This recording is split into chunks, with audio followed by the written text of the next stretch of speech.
Unity feels like a reboot of sorts. Gone is the sailing and seafaring, and instead we're once again landlocked, but this time within the confines of Paris. Arno, a completely new character to the franchise, mostly resembles fan favorite Ezio Auditore. He's sly, witty, and sarcastic, but still a complete charmer. He isn't afraid to cause trouble and is usually quite open about it. It seems Ubisoft has finally learned that we like our main protagonists relatable. Connor was an unfortunate anomaly. While the bulk of Unity still relies on past gameplay mechanics of previous AC games, it introduces some welcome changes, especially on the movement front. We can't tell you how many times we've been frustrated in previous games when we just wanted to simply jump off a ledge, but instead we'd make a long jump onto an object or a wall. Unity fixes this issue by adding in a downward traversal. Now, if we want to scale down a building that doesn't happen to have a haystack in the vicinity, we can simply hold down the right trigger and B, and Arno will gradually scale down the building in a relatively fluid motion. This new control scheme doesn't sound all too confusing at first, except when you factor in that Arno can also climb into open windows. A lot of the time, we'd be wiggling around the window trying to get in, even when pressing the R2 button, which the game tells you to do. Unity also has a dedicated crouch button, which is a welcome change, and usually works as advertised. You're harder to see, making stealth kills much easier to pull off this time around. However, what's absolutely broken is the cover system. You can take cover behind objects or corners by simply pressing the X or A button, but Arno will only do that about half the time, usually ignoring the button prompt completely. Free running has also gotten a complete overhaul. Gone are the days of simply fast walking through the streets if you just hold the right trigger or R2, since the control scheme now relies on upward and downward scaling. Holding down the trigger now makes you free run without any additional buttons. By holding the trigger, you can now vault over obstacles, run up ramps, jump onto carts, and then jump off onto a fence, for example. In previous games, to do all that, you'd also have to hold the X or A button. The main problem with this change is that it makes you more conducive to running up various objects that you didn't want to in the first place. We got used to the mechanics the longer we played, but for the first few hours, this presented itself as a big hindrance. We suspect that this is going to be the biggest hurdle for Assassin's Creed veterans to get over. Previous Assassin's Creed games allowed you to tweak your garments, though it only impacted you aesthetically. Unity introduces pieces of gear that actually affect various stats, such as increased health, better stealth, or more strength for melee attacks. You'll be able to mix and match various pieces of gear to fit the gameplay style you want. This is a staggering amount of options, though obviously better gear will cost you more money. There's further character progression through skill points, which unlock various abilities that fans have been taking for granted in past games. Blending into the crowd by sitting down on a bench now needs to be unlocked, as well as double assassinations and lock-picking chests.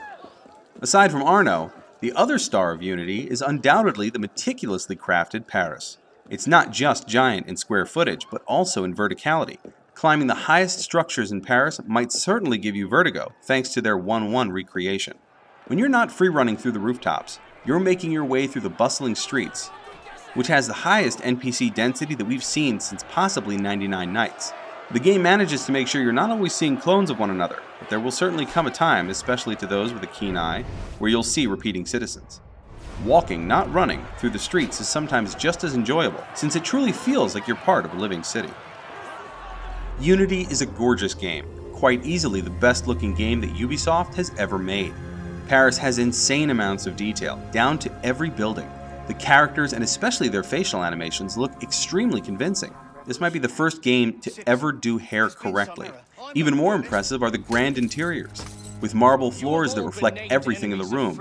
It's truly a sight to behold. But all that beauty, coupled with the massive density of NPCs, comes at a slight price.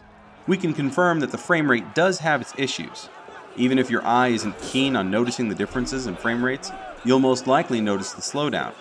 With that said, it's not as game-breaking as we originally thought it would be. Sure, you're not getting the smoothest gameplay, but we never actually found it to interfere with the ability to control Arno properly. Probably the hardest thing to get over is the microtransactions. Microtransactions are the bane of every retail game.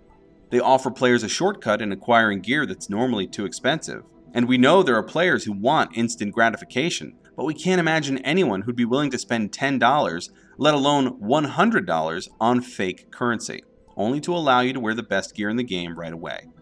A bigger issue than microtransactions are bugs. If there's one thing for certain, it's that Ubisoft didn't seem to give the game a thorough QA after development, because the game suffers from some pretty nasty bugs. Some might just be aesthetic and won't break your game in any way.